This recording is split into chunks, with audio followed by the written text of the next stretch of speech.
we live in Portland and we walk outside where there's Yeah. the person stabbing you is like, glad to hear that. Yeah.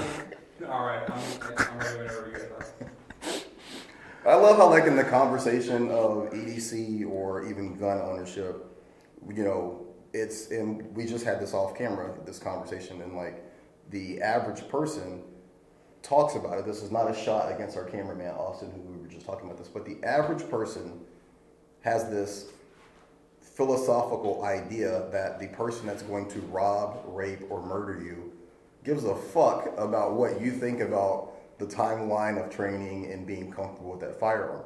The person with the knife that wants your wallet, he's very comfortable with that knife, even if he just picked it up off the street.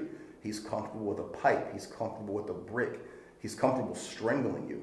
So, you know, we're already at a grave disadvantage and behind the eight ball in terms of being responsibly armed. But you do need to make that decision sooner than later, because the person that potentially is going to do harm to you, your family, or the people around you, they don't have a moral dilemma. So for me, this is something that's very important to try and get that across to people. Just wanted to make that. Yeah, absolutely.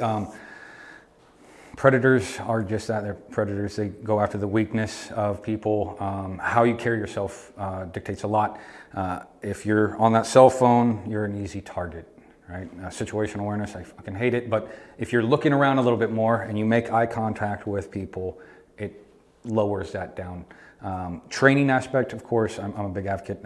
Physical training, you know, if you're good at boxing, kickboxing, and then some type of wrestling, jiu-jitsu, judo, where you have the capability of moving another body around to get them to the ground or keep yourself from going to the ground, take those two things. You're 100 steps above average individuals.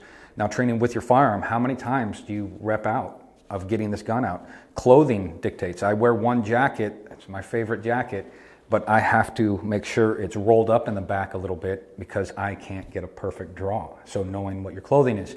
And then shadow boxing with a gun. So obviously clear your firearm, utilize dummy guns.